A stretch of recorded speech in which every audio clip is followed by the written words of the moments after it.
Side खबरों के लिए सब्सक्राइब करें फ्लेम मीडिया और उसके बाद बेल आइकन को प्रेस करें ताकि सबसे पहले आपको मिले एक्सक्लूसिव खबरें।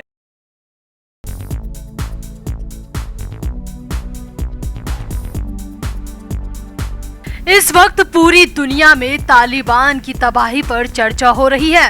हर तरफ तालिबान और उसके घिनौने सलूक को कोसा जा रहा है, मगर बॉलीवुड में बैठे बेसिर पैर के लोग अपना अलग ही राग अलाप रहे हैं। सिर्फ अच्छे कपड़े पहनने से दिमागी हालत में सुधार नहीं आता और ये कहावत बॉलीवुड में बैठे कुछ लोगों पर बिल्कुल सटीक बैठती है। अब बॉलीवुड वाले पता नहीं कौन से नशे में चूर रहते हैं। इन्हें नहीं पता कि ये क्या बोल रहे हैं, क्या लिख रहे हैं। ओपिनियन के नाम पर और अभिव्यक्ति की स्वतंत्रता के नाम पर कुछ भी गलीच बना अपने मुंह से थूकते रहते हैं।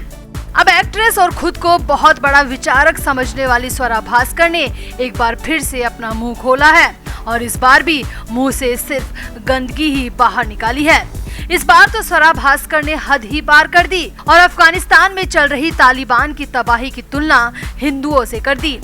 एक्ट्रेस ने सरेआम ऐसा बयान दे दिया जिसके बाद तो बवाल मच गया और हर तरफ स्वरा भास्कर की गिरफ्तारी की मांग हो रही है।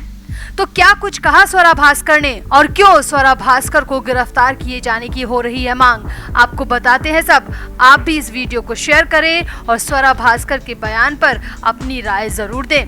तो अक्सर अपने बयानों को लेकर विवादों में रहने वाली एक्ट्रेस स्वरा भास्कर ने एक बार फिर से विवादित बयान देकर बवाल मचा दिया।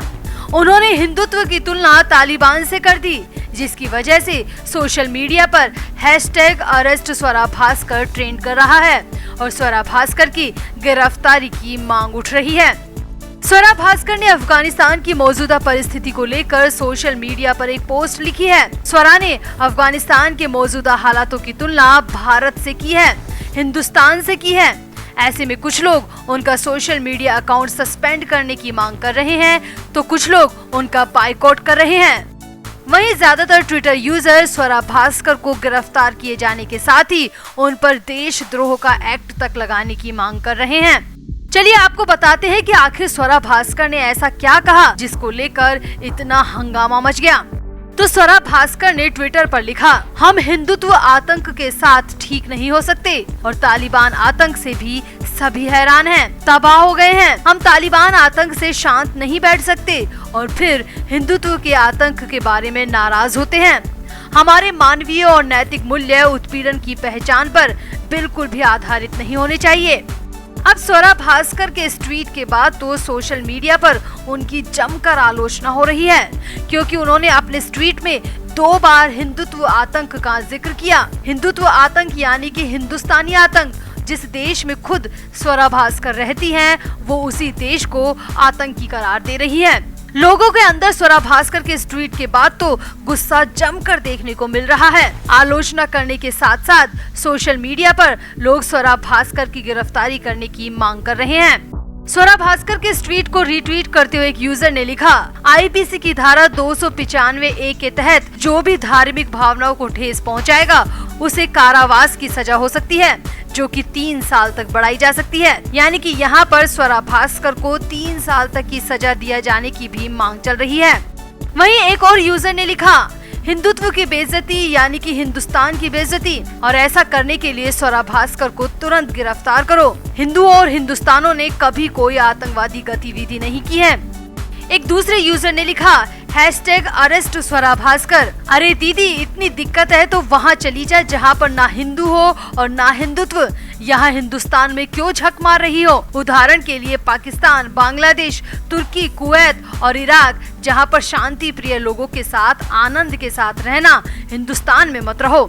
एक यूजर ने लिखा, स्वरा भास्कर आप बिना किसी नतीजे के हिंदू धर्म के खिलाफ खुलेआम लिख रही हैं। इसका मतलब है कि हिंदुत्व आतंक है, मगर यह आतंक होता तो अगले ही पल आपको अपने खिलाफ सर तन से जुदा होने के पोस्टर नजर आते। अब इसी तरह सोशल मीडिया पर स्वरा भास्कर के खिलाफ जमकर गुस्सा देखने को मिल रहा है। वैसे आपको क्या लगता है, जिस हिंदुस्तान का ये बॉलीवुड वाले खाते हैं, उसी देश की ये कैसे तालिबान से तुलना कर सकते हैं? कैसे किसी धर्म की तुलना तालिबान से कर सकते हैं। आपको क्या लगता है स्वरा भास्कर के इस बयान के बारे में? आप भी अपनी राय कमेंट बॉक्स में जरूर दें और इन मेकअप की दुकान को इनकी ही भाषा में जवाब जरूर दें।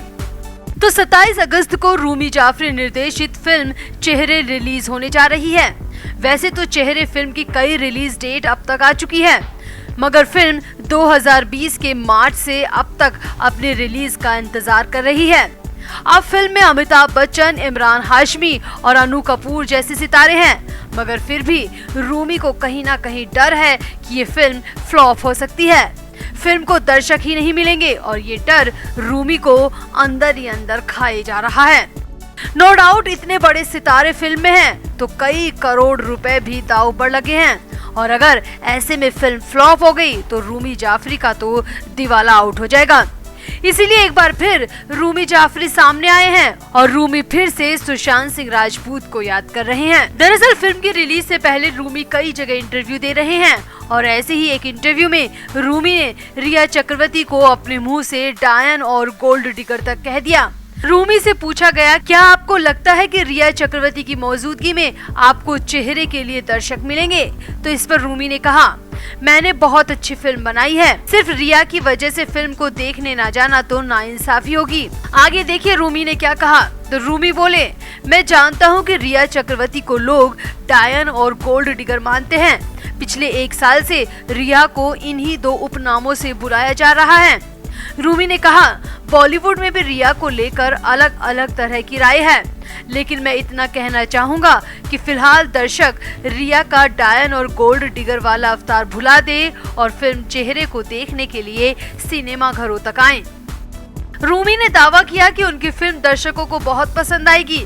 रूमी का कहना है कि किसी के जाने से दुनिया रुकती नहीं है, इसीलिए सुशांत के जाने के बाद बॉलीवुड भी रुका नहीं।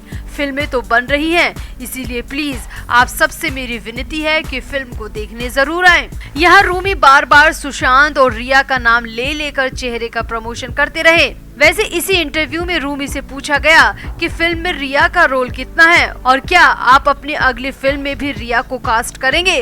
तो इस पर रूमी ने कहा, फिल्म में रिया का रोल बेहद छोटा है और रही बात अगली फिल्म की, तो फिलहाल चेहरे को रिलीज होने दीजिए और उसी के बाद डिसाइड होगा। इस पर इंटरव्यू ले रही एंकर ने एक बार फिर से पूछा, क्या आप रिया को अपने नेक्स्ट प्रोजेक्ट का हिस्सा बनाएंगे? तो इस पर रूमी बोले, देखिए मैं कंट्रोवर्सी से दूर रहना पसंद करता हूँ। रिया को जब मैंने चेहरे में लिया था तब रिया को कोई जानता भी नहीं था। अब पूरी दुनिया रिया को जानती है, मगर एक डायन और गोल्ड डिगर के रूप में पूरी दुनिया रिया को सुशांत की मौत का जिम्मेदार मानती है। तो मैं अपने अगले प्रोजेक्ट के लिए फैसला बेहद सोच समझ कर लूंगा। अब रूमी की इन बातों का क्या मतलब है आप खुद अंदाजा लगा सकते हैं।